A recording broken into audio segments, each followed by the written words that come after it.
So I'm kind of approaching this from the perspective of a couple of premises. The truths that told themselves to be self-evident in a way. And you might disagree with some of these. I'd be happy to hear from you if you do, or if there's something that I'm missing here, because I think they're all relevant in how we prepare ourselves for some of the conversations with customers.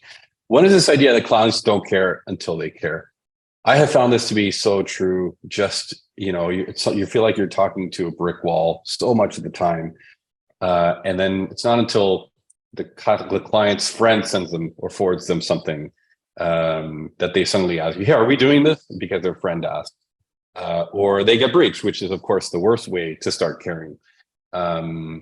Or they finally hear about, some other business in their industry that had something happened, or some of their vendors or customers get breached and they have to deal with some of the fallout from that. And so there's a lot of this clients don't care until they care business, which is tough. You can't align IT business outcomes until you know your clients' businesses and industries inside out. And this is, I think, this one came to me as a realization way too late in my career path, because we were kind of generic. We weren't industry focused. And that meant we just kind of dealing with a lot of things. And you learn a little bit pieces here and there about each industry, but not until you really dive in can you address some of the things that your clients actually care about, or identify some of the things they care about that they don't know to tell you about. And that's especially true in things like compliance, where certain industries have certain requirements. And unless you're in the thick of it and really learning and trying to communicate with clients about those things, you may not know, or your techs may not know. And so I think that's important as well. SMB clients, I think, also are just in firefighting mode a lot of the time.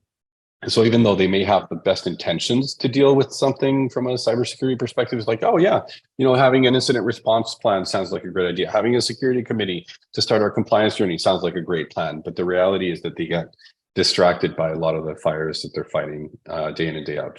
And by the way, we're not immune to that as small IT shops either, because we're reactive in many respects, and some of that stuff takes us off some of these longer term goals. I think clients also grossly overestimate their tolerance for risk and underestimate their ability to recover. So that is something I learned that through my discussions, having sort of a clear back and forth about what risk is actually involved in all the different critical pieces of infrastructure, or line of business apps, or compliance, or anything else of that nature, starts the process of helping them understand their own tolerance for risk. And then you can obviously create a plan around their tolerance. Sometimes you have to go a little bit in either direction, depending on the client. But when they don't know, they are grossly overestimating that tolerance. And then the last one, which is, I think, so true, if you're not talking to your clients about cybersecurity, someone else is. And this is especially true with insurance now. I'm not sure if this is happening in the US, but in Canada, a lot of insurance providers are actually getting themselves aligned with cybersecurity firms to offer, pen testing and outside scanning of resources and stuff. And sometimes we see clients get sent a letter or an email with like, hey, here's your security report in case you're looking for cybersecurity insurance. Or you need a rider in your insurance. These are some of the risks that we found. And if you're not addressing some of those things or haven't had the conversation, you immediately get tossed to the curb by the client. Be like, why haven't you brought this up with us? And so any comments, questions, open for discussion right off the bat here, because I certainly see these things myself.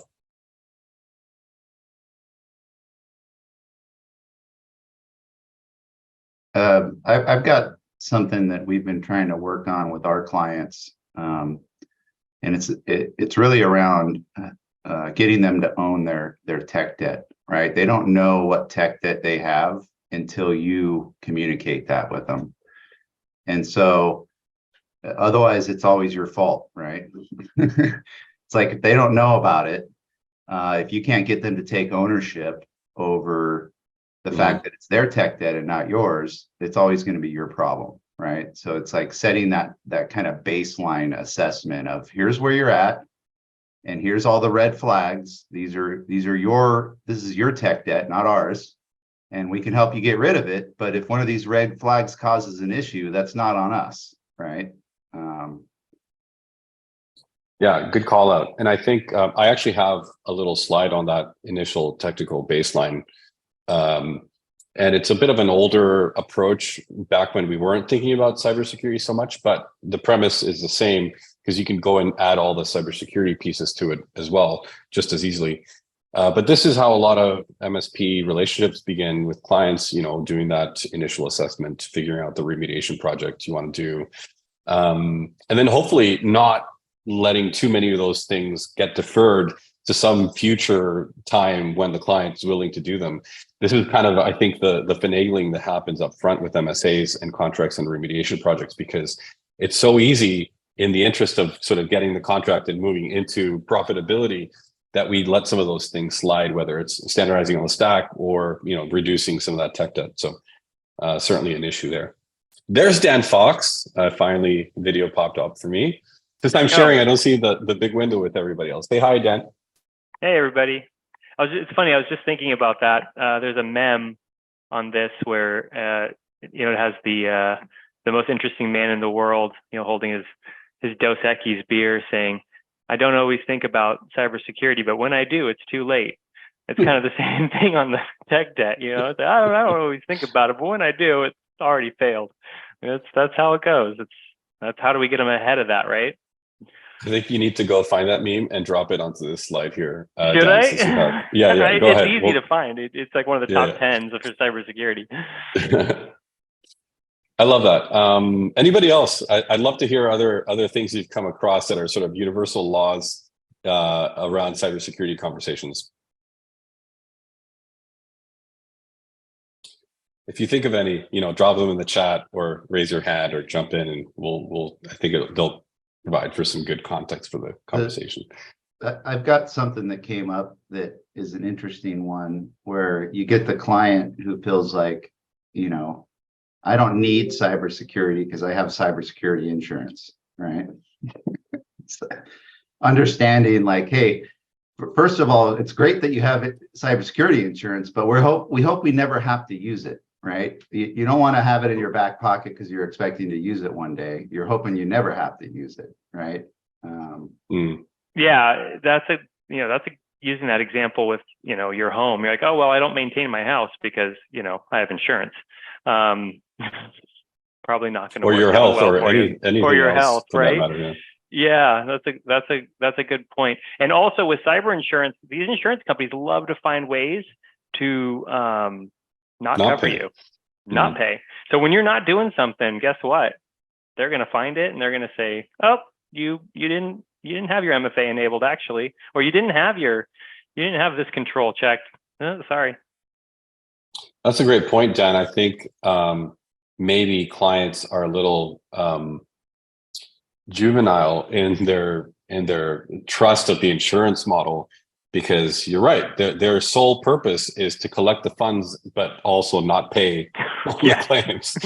So you got to make sure that you have your I's dotted there and your T's crossed, which does require a little bit of hygiene, and that's why we're talking about being preventative in the first place.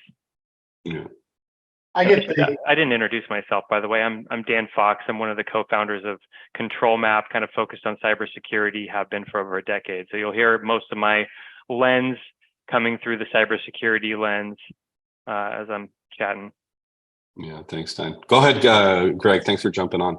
Yeah, I get the reverse of what Brian said. I don't need cybersecurity. I have insurance. I have you.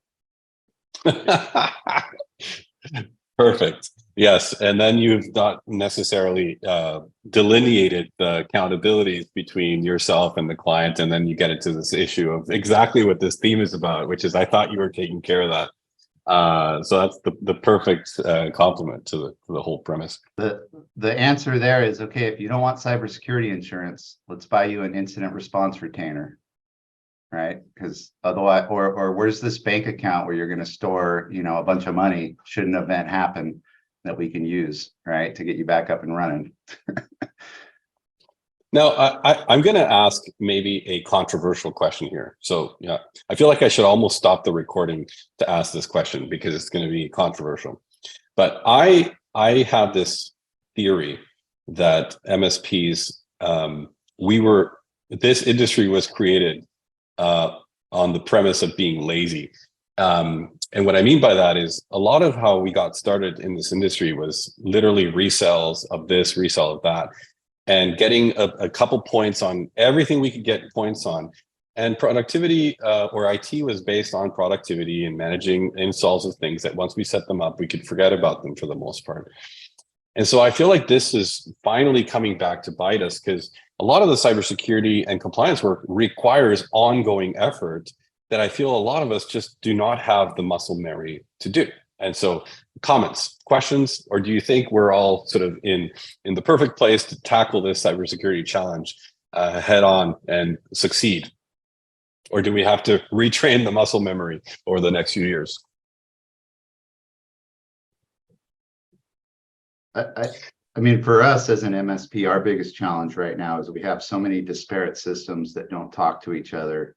And and to really do our job properly, we're having to create, scheduled reports of data that we're regularly reviewing, or log into portals, at all these different portals every day. And so, I see there's kind of like I don't want to do compliance. I want to do security. I don't want to be a SOC or an MSSP. I want to be an MSP, right? So I do feel like it's hard to do security and compliance as an MSP unless you're going to build out a team of like data entry or people that just focus on compliance. And then it's definitely hard to be a SOC too, because you get all this noise. And if you're not fine tuning things, or you don't have the right guys on your team, you're going to miss the important alerts. So if you're trying to do it all as an MSP, I would agree that you're going to fail, right? You can't be a MSSP also doing compliance, also doing MSP services. Like, it's just too much. You have to kind of pick what's the wheelhouse you want to focus on, and have more of a core focus on how to do that wheelhouse the best versus try to spread yourself too thin. That's kind of my feeling based on the opportunities I've seen, and as we've grown, like, what do we want to be in the future, or what can we be, what can we actually do reasonably? There are platforms like Control One that are making compliance easier, right? So that's a plus. I could see us using GRC platforms, but we're not going to be the ones to green check the client that they're compliant, right? We're going to bring in a third-party auditor that'll come in and look at everything and determine how compliant the client is. Sure. I think you'll always need a third-party auditor in those situations, because a lot of the frameworks require it to function that way. You can't be judge, jury, and executioner, of course. So I think it's just, again, back to the idea of how much work is required for some of these things. Compliance just requires a lot of project management, a lot of day-to-day interactions with the clients to drive the process. And I just think we have, as a lot of MSPs have not been in that realm of that level of activity that is client facing. And so again, it just takes a little bit of getting used to the shift in activity type and how much we're spending time on some of these activities. And cybersecurity, again, is one of those things, because whether or not we want to become MSSPs, I actually have a slide about that in a couple slides down the way here. And so we'll talk about it in more detail there. But yes, love this. People, process, and technology is a key way to approach that. And again, the muscle memory, but there's a lot to unpack there for sure. I came across Nick Espinoza a little while back at a conference, and he was working at a large MSP back then, just like 2017, 2018, and he kind of branched off and started doing some security thought leadership. Really smart guy. And he ended up on a TEDx thing on YouTube, which is really cool. He talks about these 5 laws of cybersecurity. And similar to the premises, I like them for this idea of like, it's a really interesting or simple way to talk to clients about cybersecurity, to start to create a philosophy around it, because I think a lot of stuff that is cybersecurity specific is going to be over their head. But these are very, very, layman friendly premises here to talk about. talking about how people are the weakest link in the chain and how security awareness is absolutely a requirement these days, not optional. I think all these interesting laws provide an opportunity for conversations that are deeper and more meaningful than hitting the client. It's like, we got to do MFA, we got to do conditional access, we got to do single sign-on, and they're not going to know what any of those things mean or care because it doesn't really align to anything that they want to talk about, which is how they make money or how they're protected for that matter, which is something Wes Spencer talks about a bunch. So these are great. Use them as a resource. I think getting your own head wrapped around some of these philosophies that you believe in and using those in your conversations can be really powerful. Yeah, Nick spoke at the ConnectWise cybersecurity event just last month. Super sharp guy, definitely thought leadership. Had the room he was in packed by about double its capacity. So it gives you an idea of who that guy is. Yeah. And he's been, a lot of his content on Twitter is really funny because he kind of just pokes fun at the tinfoil hat, persona. And, but he does it in a way that is very approachable. And I think, humor is certainly more palatable than the fear mongering that we're used to or accustomed to in the cybersecurity conversations, generally speaking. So, nonetheless, I've never been a fear mongering type myself, and I hate to try and lead clients down the fear route as much as just help them understand. So that's been my MO. Hopefully you guys are heading down that path as well. So I think in the life cycle of a client, there's obviously all these different stages and opportunities where talking about risk kind of plays a different role. And I still see to this day so many MSPs that, even I was a victim of this or guilty of this. I'll place my blame on myself. Customer calls are having, some productivity issue, the server went down or their other IT provider is messing up. And we come in to save the day and we don't spend the time to have a lot of these expectation setting conversations early enough in the process. And by the time the sale is done, the client's expectations is that they're going to change or do nothing different and everything is going to get better.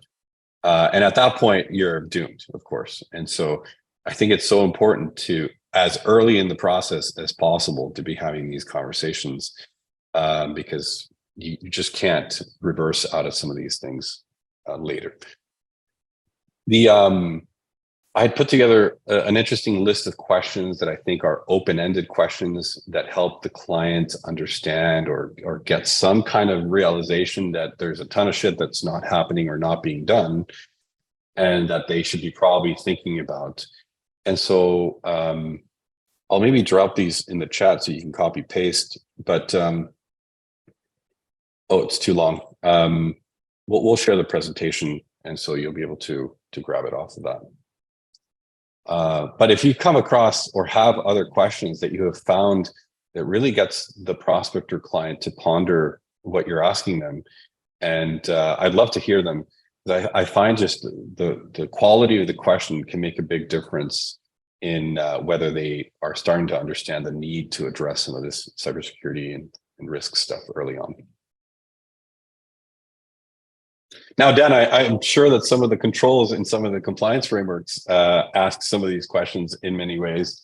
Of course, they're a little bit more maybe technical in nature, or let's just say insipid in nature. But what are your thoughts? Yeah, I mean, this is a great set of like an introductory kind of discussion. The frameworks we work with, the smallest ones have maybe 30 controls and consist of 40 to 50 questions. So it's more of an engagement that you have to have with your customer. This is kind of a nice quick hit, sort of some things to think about. I would be curious to hear from you guys, like, how much time do you get with your customers? Is that one of the biggest challenges, to even have time to sit down and like discuss these types of things? Is that a huge obstacle to getting through kind of with them? I mean, I think that's the number one enemy of QBRs as it stands. And so, and I think that'd be almost the primary vehicle for all these conversations, generally be QBRs, of course. Yeah. For us, it's easier with new clients, harder with legacy clients. And on the previous slide, there was something on there that stuck out to me, talked about shared accountability, right?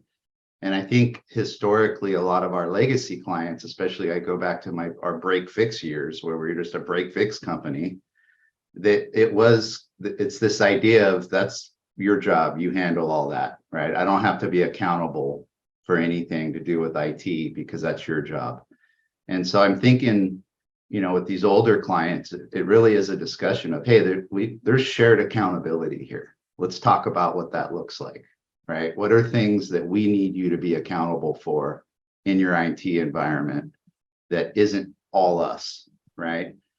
And that's where I think if clients, small businesses, owners, managers start realizing that there is a shared accountability, then they're going to be willing to give more time to the MSP. But otherwise, if they feel like they don't have any accountability, it's low priority on their list to want to make time for, right? Yeah. Well, and that is one reason why these kind of cybersecurity compliance frameworks exist in the first place, is to kind of push down from the top down, because nobody wants to do it until it's absolutely necessary. So things like, the FTC safeguards rule that was rolled out just a few weeks ago. They've been educating everybody about it for year and a half. These are not new best practices. They've been a good idea for 10 years, but now basically putting a knife to everyone's throat, saying, hey, you're not doing them and you get breached, you are going to be sued. And you're not going to just be sued by your customers, you're going to be sued by the FTC as well. And you're going to go out of business. So that's what it takes. I mean, in some instances to get through. And these industries that have more to lose, which I would call the highly regulated industries, they take it very seriously and push it down. And that's where this stuff trickles down to everyone else.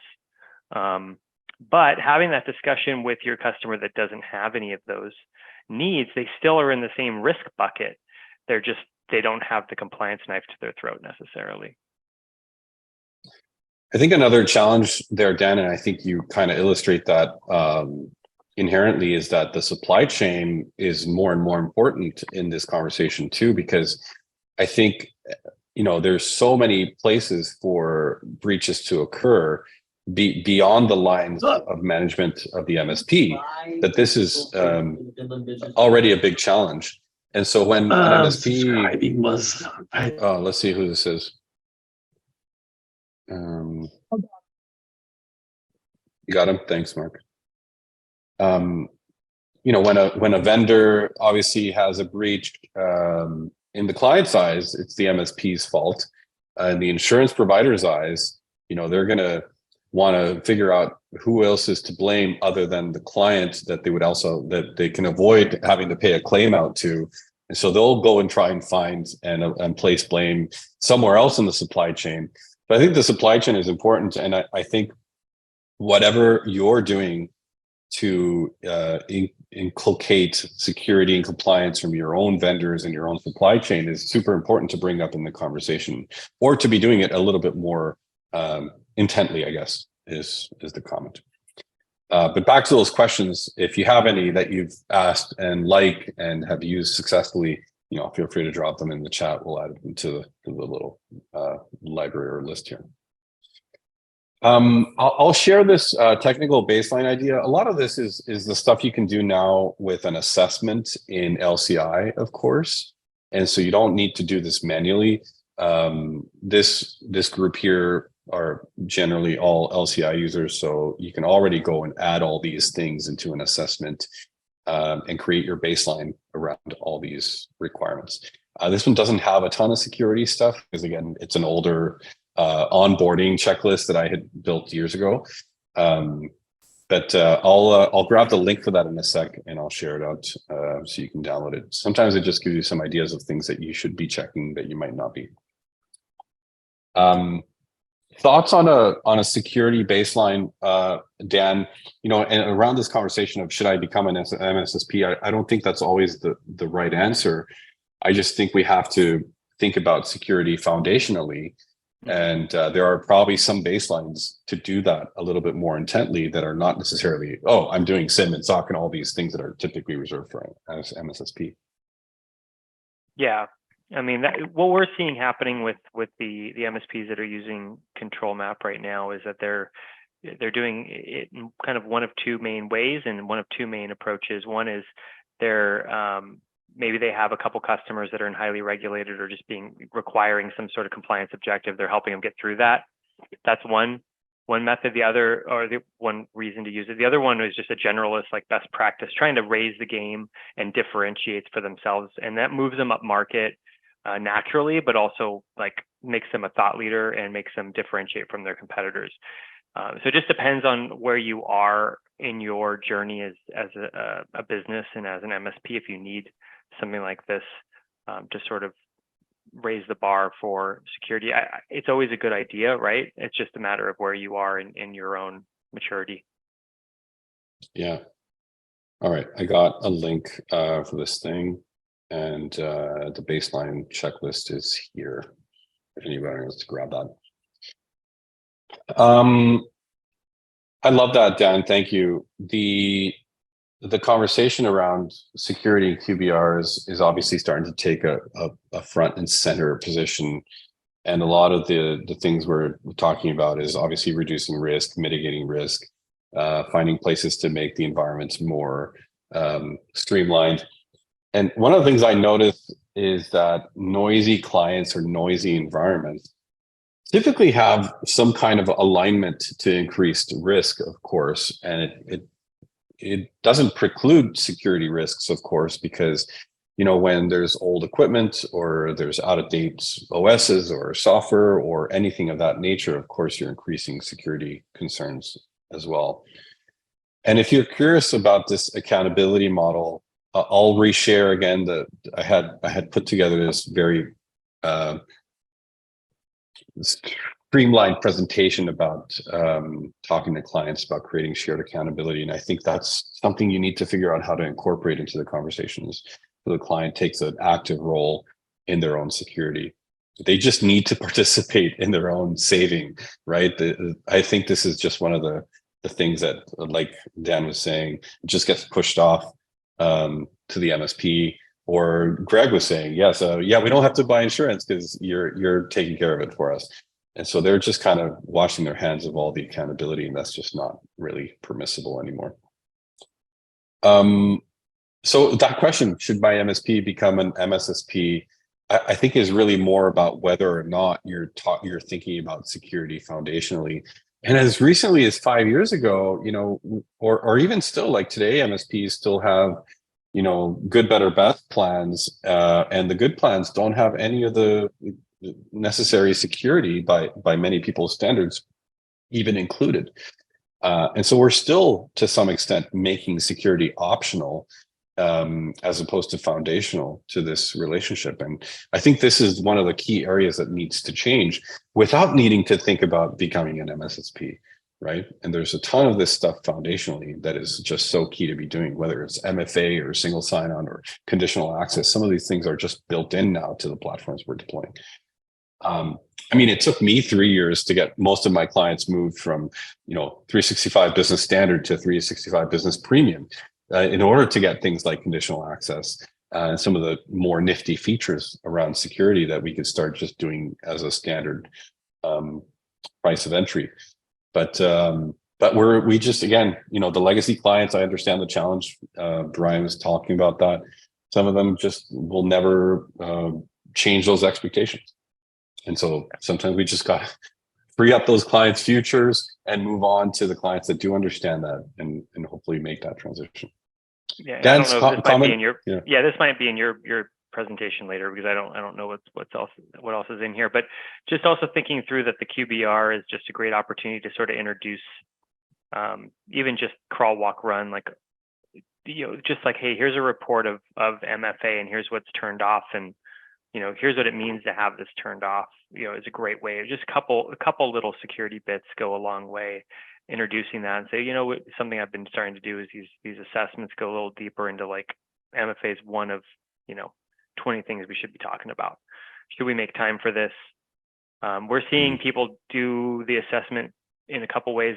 They're charging for it, a couple $1,000s one time, but then rolling it in as if they sign up for like a security service, like a advanced security service.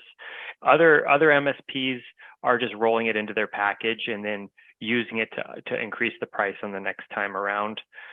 It really depends on your business model, but those are kind of the crawl, walk, run approaches where you start with like, okay, let me show you where your risks are a little bit.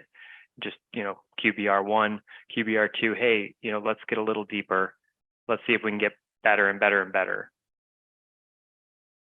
Yeah, I love that. And I think part of what you're describing is something we briefly mentioned last week, is this idea of mapping the security initiatives to some extent and showing the progress. And again, you can do this in LCI, because whenever you do an assessment and you rate, the current state of MFA or whatever other initiative, and then a quarter later, you're doing that again, you can see the progress that you've made, and you can show this to the client. And so you want to create a bit of that perception of momentum as well. As opposed to, because some of these things, can take a year to really deploy and turn around for a client. You want to show the momentum. We shared this little chart last week, which is this idea of putting all the initiatives on a quadrant that helps the client understand what is the financial investment versus level of impact. And so, of course, you want to tackle all the top right stuff, because it has the highest level of impact security-wise and the least amount of financial investment. And I think part of what this does is that it removes the if part of the conversation. Hey, it's like, hey, Mr. or Mrs. Customer, if you decide to do the MFA implementation, no, it's like, hey, this needs to be done. Let's try and figure out when we're going to start to tackle that. And so I think that helps drive some of these projects forward. I'm just grabbing the link for that one as well, and I'll share it here with you all. Copy link. Here's that common sense cybersecurity template.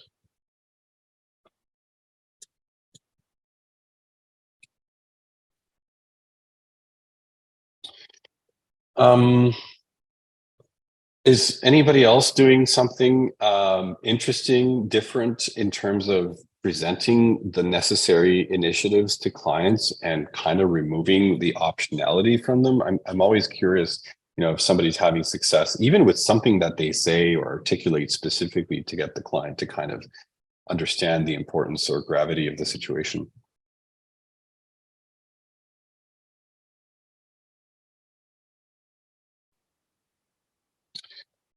I'm sure there are, and not coming to mind right now, but if you think about them, drop us a line here, of course, or jump in.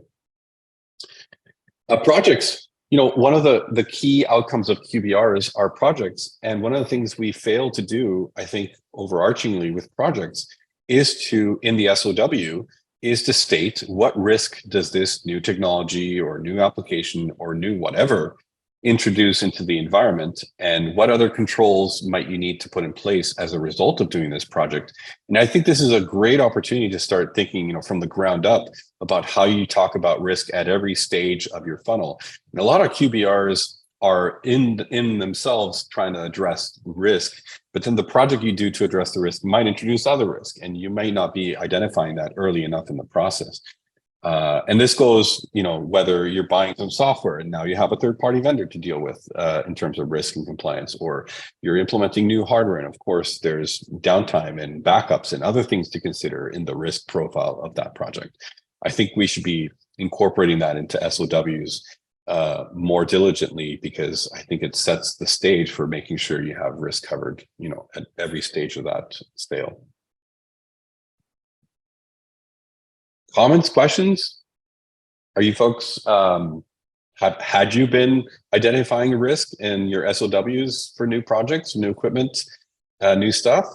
or were you just happy to get the sale and invoice the customer? I know I was for many years. I can You're awfully, yeah. I Go can ahead, Dan. definitely see that. I mean, it's understandable, you know, winning the customer first is one of the first challenges, and just kind of keeping up on them and juggling, you know, all the different customers. But the idea is that the QBR process hopefully is getting you guys an opportunity to get ahead and be proactive, and then demonstrate your knowledge, demonstrate both your care for the customer, but then also your knowledge of like the industry and what's happening out there. And risks is a great way to do that. I was just thinking of there's a kind of a famous TED talk. You mentioned a TED talk of Bren Brown talking about vulnerability being like the thing that kind of ties us together. We're talking about human vulnerability, not like tech vulnerability, right? But like honestly, like caring that your customer's vulnerable is like a way to like connect and be like, hey, let's like, I care about you guys staying in business, not just collecting a check from you. Yeah. I was watching Air last night, the Matt Damon, Ben Affleck movie of how Michael Jordan got signed to Nike. And if you haven't seen it, it's really good. They have these missions, or the values, the Nike values, that they kind of intersperse throughout the movie. And one of them was, and I'm paraphrasing, if you do the right things, everything will be taken care of, kind of thing. And I think MSPs generally live by that principle of doing the right thing, and so on and so on. But this is not necessarily how clients interpret our role. And so I think it's important to talk about it openly. Kirk, you pointed out that you had asked a question about one of the bullet points here. Let me go back to it. Yeah, it was the keeps budgets on target despite cyber attack. I'm trying to parse that one out. I see. Gotcha. Yeah. So this idea here is that when you're not with prospects in particular, I think when you haven't had the conversation about cybersecurity early enough in the process, these things become additional costs in the IT conversation down the line. And so I think, being able to plan in the prospect stage of the conversation, being able to plan for the security initiatives and the costs that those come with, whether it's compliance or understanding if this client needs to be aligned with a certain framework and what work goes into that, and being able to align budgets to that potentially helps you keep some of those budgets on target. Now, in my MSP, we actually wrote ourselves out of covering the cost of remediation for a client initiated or a client resulting breach of some kind. Let's say, they chose not to do security awareness, or a user had not taken their security awareness training. And again, some of these things we didn't enforce. Like, I didn't chase people to complete their security awareness. This was something that I definitely shared the accountability with the clients. Like, hey, we're providing you this platform. It's up to you to manage this as part of a personnel issue or an HR issue, that everybody should complete this security awareness training because it concerns your business.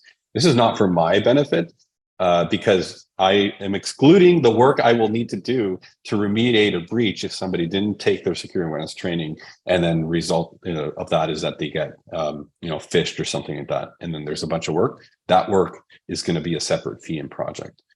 But a lot of MSPs have not made that distinction, and they're on the hook for all that extra effort and remediation. And of course, what do you do in a situation where your RMM vendor, gets compromised, and then, it's not even the client's fault at this point. And so I think some of these things just helps align budgets to those things. Others you just have no control over. You'll have to eat the cost. I hope that makes sense. It's just about creating an expectation around budgeting for cybersecurity more than anything else. Okay. I'll try to clarify that. I heard a guidance on this idea, which is keeping a couple of stories in your back pocket, depending on the industry that you're working with. If you guys follow any of the cyber news out there, who was breached, how much it cost, just so people know like what they're up against if something was to happen. Which maybe, I don't know, that might be a good discussion point too. Like, are people comfortable having those discussions? But that's kind of the point, is like, understanding that when, your type of business, you do $12 million a year in revenue, $1 million a month in revenue. If we were to lose 2 weeks of business because of being down from a breach, what does that mean? And is it worth investing, in the X number of dollars to prevent that, right? Like that's like the conversation to weigh out.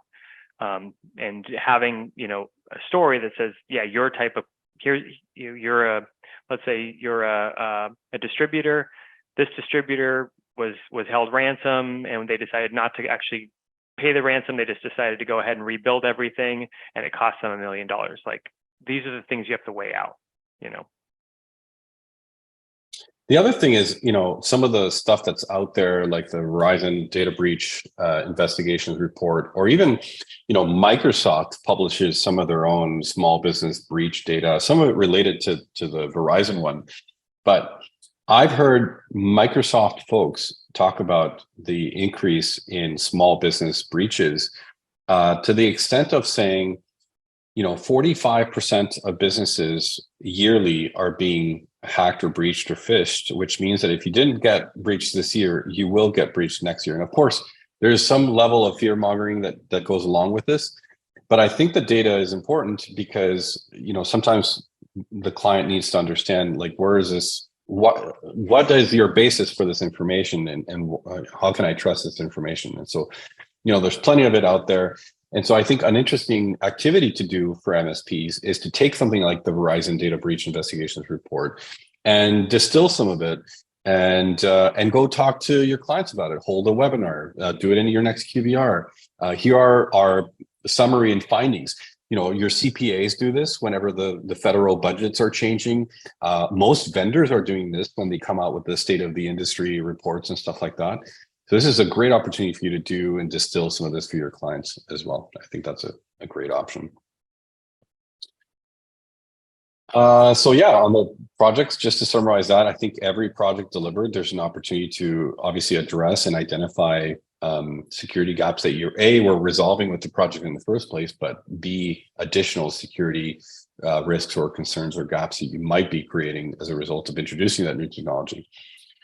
The SLA reviews at the service desk level, also super important. And if you have a large enough MSP that you have a service desk manager, this is 100% the kind of thing I would task this person with.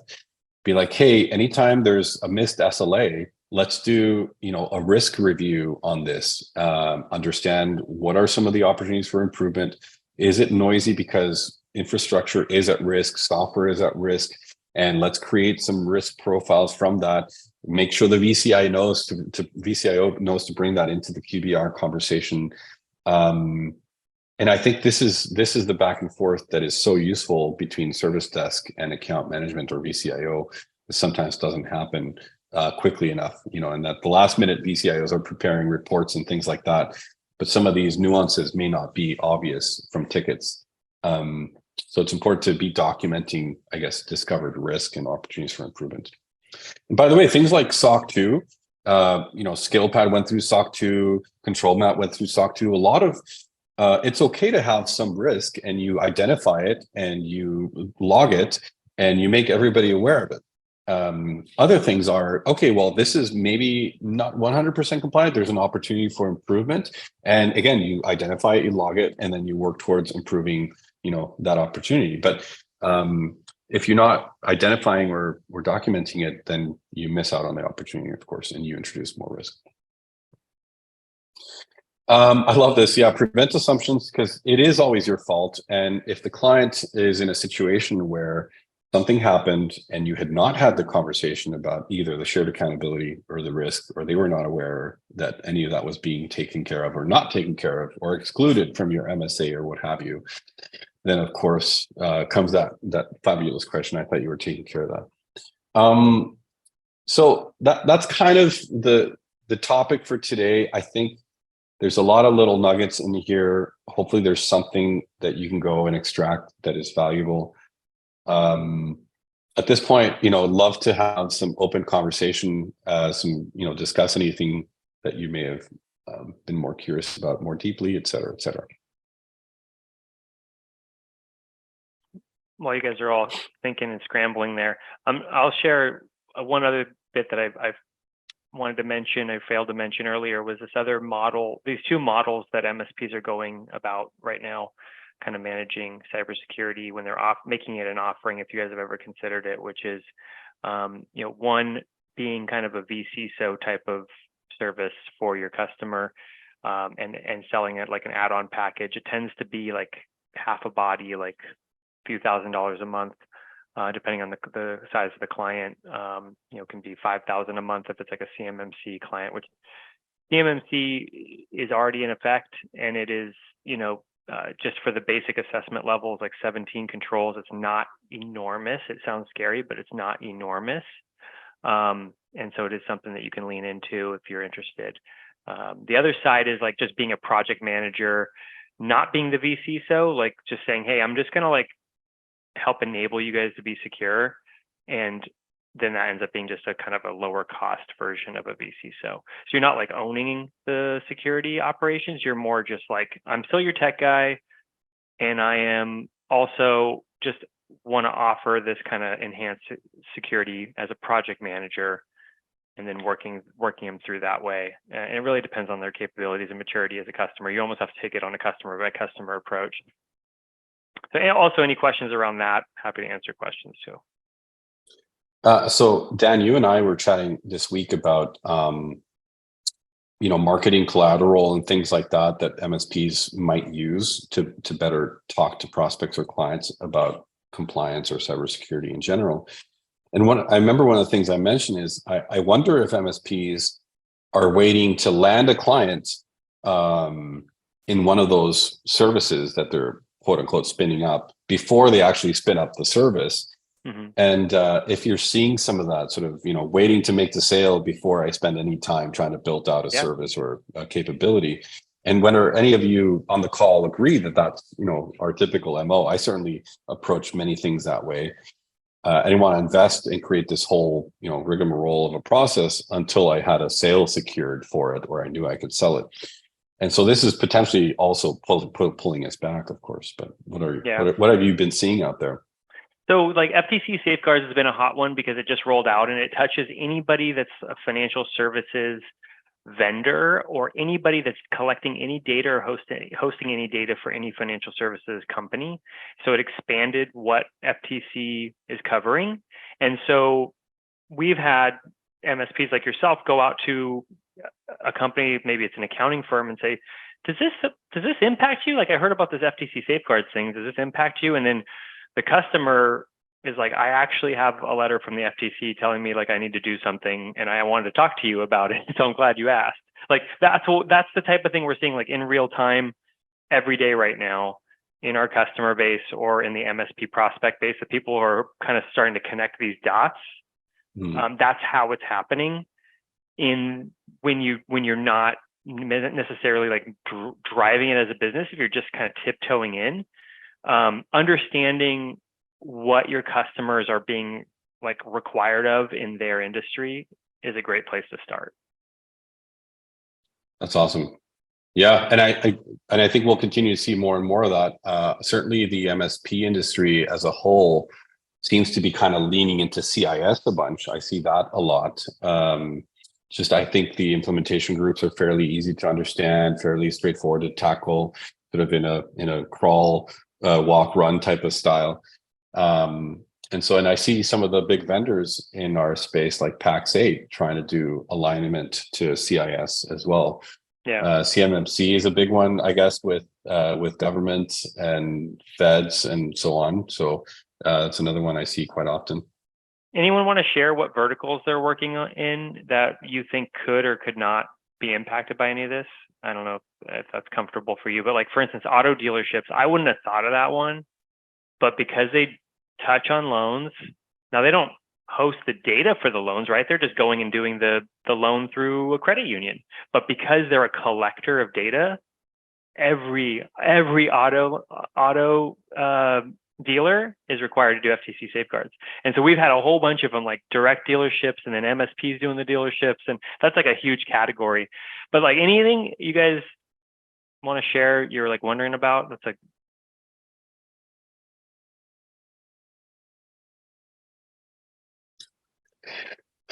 Wow. Let me pull out the pliers, see if we can yank some teeth out of some of these folks. What's going on? Everybody's so quiet. It's nap hour. I'd be taking a nap. You know, what is it? What time is it? Fair enough. I'm down in the Palm Springs area, and it's 118 degrees today. Oh, are you in Palm Springs right now? Yeah. Gee, bad time to be in Palm Springs at the moment. Yeah, Go ahead, Mark. terrible I saw time. you were going to ask something. Yeah, title companies and stuff. So Mhm. we're trying to figure Oh, yeah. that out too. Yep. So Yeah, they're processing that a one lot of likely known falls data. under FTC safeguards. I would Right. ask them. Just check with them. You don't have to be the one that knows if they do or don't. Just say, hey, I heard about this thing. Is this something that you need, or do you? And here's what happens from there. Like the FTC safeguards is about 32 controls, and about half of them touch on the tech, and about half of them touch on running your business process, governance. Yeah. The other thing I'll say, hey, thanks, Mark. I appreciate Thanks, you Mark. jumping in. The other thing I'll say is that a ton of this, I guess, initial discovery of whether a compliance framework or some governance body applies to your clients or their industries is something you could easily track in LCI by creating a custom assessment, compliance, exposure, whatever, and just going through and just doing the exercise of, cataloging the industries and doing a bit of that research and then marking them down, because these are great things to start preparing for in QBRs and at least have identified so that you can start to, if you stand up a compliance as a service offering of any kind, then it's the perfect thing to introduce, obviously, through the QBR process. So a simple assessment in Lifecycle Insights definitely tackle that. Yep. All right, folks, we're at the top of the hour. Thank you, everyone, for joining. Once again, next week, we'll have Steven Spiegel from Crewwho on to talk about the LCI Crewwho integration, which should be a fun conversation. Also digging into NPS, CSAT, a lot of the important stuff around that. Crewwho, if you don't use it, for everybody, this is also a really fantastic employee recognition platform, which I think is becoming super important as some of us boomers who just worked by the carrot and stick are getting phased out of our businesses. And so definitely check that out. Thank you, Dan Fox, for joining us. Appreciate all of your participation. Everybody else is joining. We'll send a note on Monday with a link to the videos, of course, and reminding you of the topic for next week. Until then, have a great rest of your day and fantastic weekend. Have a great weekend. Thanks, everybody. Thanks, everybody.